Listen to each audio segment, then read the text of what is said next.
छोटा है। हमारे पंजाब में तो ये बड़े बड़े घर होते हैं कि मजा ही आ जाता है। कोई बात नहीं नीरू, मैं भी तुम्हारे लिए बहुत बड़ा मकान बनाऊंगा बहुत जल्दी।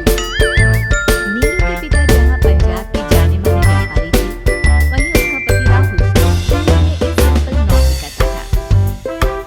माँ, यहाँ तो घी मक्खन इतना महंगा है कि क्या बताऊँ, मैं तो तरस ही जाती हूँ घी खाने के लिए। नीरू की माँ को ये सुनकर बहुत दुख होता है। मेरी बेटी को घी नसीब नहीं हो रहा है और ये बहू यहाँ बैठकर घी में शक्कर डाल रही है। देख वनिता, मैं साफ कह रही हूँ, इससे घर में जितना घी आएगा उतना ही मेरी बेटी के घर दिल्ली भी जाएगा। अरे ये क्या बात होती माँ जी, बेटी का उतना ही करो जो अच्छा लगे। अब क्या मायके से घी और मक्खन तक की सप्लाई करोगी आप? हाँ, मेरी बेटी किसी चीज को तरसे मुझसे बर्दाश्त नहीं होता। अब क्या था, नीरू के मायके में 2 किलो घी आता तो 2 किलो दिल्ली जाता नीरू के पास। एक दिन, माँ, बड़ी गर्मी पड़ती है दिल्ली में। इस घर में तो एक ही एसी है और वो भी ड्राइंग रूम में। सारा परिवार एक ही कमरे में सोता है। रामू को घर घर की कहानी है, यहाँ भी एक ही एसी है। दिल इतना आता है कि क्या बोलूं। तभी वहाँ राकेश आ जाता है। माँ, थोड़ी देर में यहाँ कुछ प्लम्बर आएंगे मेरे कमरे में एसी लगाने, जरा ध्यान से लगवा देना ना माँ। ओए, ऐसे कैसे तेरे कमरे में एसी लगेगा? ओह राकेश, एक बार बात तो कर लेता। अरे पापा, वो वनिता को गर्मी में नींद नहीं आती, ड्राइंग रूम में सबके साथ सोने में वो अनकंफर्टेबल है, इसलिए। अरे पूरे परिवार के साथ वहाँ तेरी बहन नीरू भी तो सोती है। वो नहीं हो रही क्या अनकंफर्टेबल? समझ रहा है ना? अगर एसी लगेगा तो एक दिल्ली में तेरी बहन के कमरे में भी लगेगा, तभी तू लगा सकेगा। राकेश वनिता को सारी बात बताता है। वनिता करती भी क्या, मन मार कर बैठ जाती है। माँ, ये लोग ठीक नहीं है, क्या करूँ मैं? बेटी यहाँ आ जा, कहाँ कर रहे? अरे छोड़ दे ऐसे पति को। कैसे छोड़ दूँ माँ? समाज क्या कहेगा, लोग क्या कहेंगे? वैसे भी मेरा एक बेटा है मयंक। अरे हटा बेटा, तेरी उम्र ही क्या है, इतनी परेशान रहेगी तो काम कैसे चलेगा? खैर, बात आई गई हो जाती है। माँ को लगता है कि नीरू ठीक है, तो वहीं नीरू के मन में एक ही लाइन चल रही होती है, यहाँ आजा। माँ ने तो बोल ही दिया है कि यहाँ आजा, बस मयंक थोड़ा सा बड़ा हो जाए, इन गरीबों को छोड़कर मैं वापस माँ के पास ही चली जाऊंगी। वो इसी सोच में बाजार में चल रही थी कि मैम, आपका दुपट्टा जमीन को छू रहा है। नीरू जैसे ही उस लड़के की तरफ देखती है, देखती ही रह जाती है। हाय रे, कितना सुंदर लड़का है ये। अब क्या हुआ? मैंने कहा आपका दुपट्टा। तो खुद ही उठाकर दे दो ना। लड़का समझ जाता है कि नीरू उस पर फिदा हो चुकी है। वो उससे उसका नंबर लेकर चला जाता है।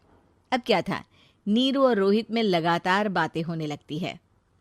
मैं हरियाणा का रहने वाला हूँ, यहाँ एक बड़ी कंपनी का मैनेजर हूँ। अच्छा, और कितने बच्चे हैं तुम्हारे? बच्चे?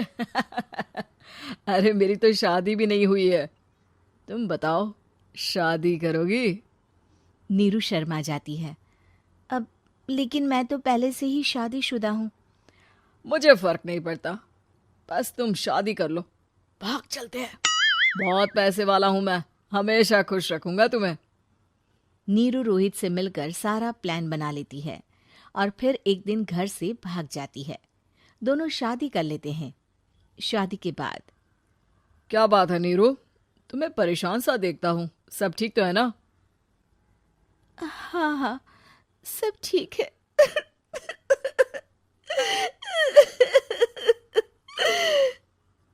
ये कहते कहते ही वो रोने लगती है। अरे क्या हो गया, रो क्यों रही हो? मैंने तुमसे एक बात छुपाई है और वही बात अब मुझे परेशान कर रही है। रोहित, मेरा एक बेटा भी है, उसका नाम मयंक है। क्या बात कर रही हो, ये तुमने मुझे पहले क्यों नहीं बताया? देखो नीरू, मेरी माँ को मैंने ये नहीं बताया है कि तुम शादीशुदा हो। बच्चा मैं मैनेज नहीं कर पाऊंगा। नीरू को समझ में नहीं आता कि वो क्या करे। तुम उस बच्चे को अपनी माँ को क्यों नहीं दे देती? नीरू चुपके से माँ को फोन करती है। माँ, क्या मयंक को तुम रख सकती हो? बेटा, मैं राकेश के साथ बात करती हूँ। आखिर घर का बेटा वही है, जो वो बोलेगा। वैसे भी बेटा, तूने जो किया है ना, उसके बाद से पूरा घर तेरी बुराई कर रहा है। मैं भी अब किसी से तेरे लिए लड़ नहीं सकती। राकेश बेटा, नीरू ने तो जो किया बहुत ही बुरा किया, लेकिन मैं सोच रही थी कि क्यों ना मयंक को हम यहाँ ले आए। तभी वनीता बोल पड़ती है। वाह जी, ऐसे कैसे यहाँ ले आए? यहाँ क्या भंडारा भरा है? और जिस बच्चे की माँ ने नहीं सोचा, उसके लिए हम क्यों सोचे? नीरू को एक बार तो अपने बच्चे के बारे में सोचना चाहिए था ना। अरे लेकिन तेरे पास भी तो लड़का नहीं है ना वनीता। माँ, वनीता ठीक बोल रही है। कल को वो बड़ा होकर इसी घर का हिस्सा मांगेगा तो हम क्या करेंगे? माँ कहती भी तो क्या, वो चुप रह जाती है। वहीं नीरू का पहला पति कहता है। माँ, अगर आज भी वो वापस आ जाए तो मैं उसे माफ कर दूंगा। बेटा, गरीबी चीज ही ऐसी है, क्या करेगा। तू तो अब मयंक का सोच। वो बेचारा तो बिना माँ का हो गया। मयंक के खातिर तो दूसरी शादी कर ले बेटा। लोगों के लाख समझाने के बाद नीरू के पहले पति की शादी रिद्धि से हो जाती है, जिसके पहले पति से 2 बच्चे होते हैं। देखो जी, मैंने शादी सिर्फ बच्चे के खातिर की है। मैंने भी शादी सिर्फ बच्चों के खातिर की है। वहीं नीरू के दूसरे पति के मन में ये बात घर कर जाती है कि नीरू एक मासूम बच्चे को उसके खातिर छोड़ कर आई है। अब देखो नीरू, मुझे लगता है कि जो औरत अपनी कोख का बच्चा छोड़ सकती है, वो तो कुछ भी कर सकती है।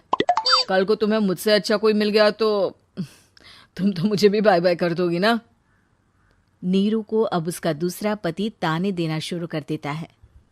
तंग आकर नीरू उसके यहाँ से भागकर अपने पहले पति के पास चली जाती है, लेकिन ससुराल में क्या लेने आई है नीरू, मयंक को? नहीं नहीं सासू माँ, मुझसे गलती हो गई, मुझे माफ कर दीजिए।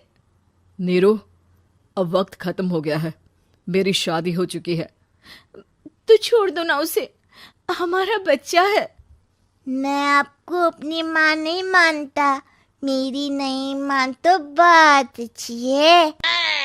नीरू मयंक की बात सुनकर समझ जाती है कि उसके पास अब ना आसमान रहा ना ही जमीन।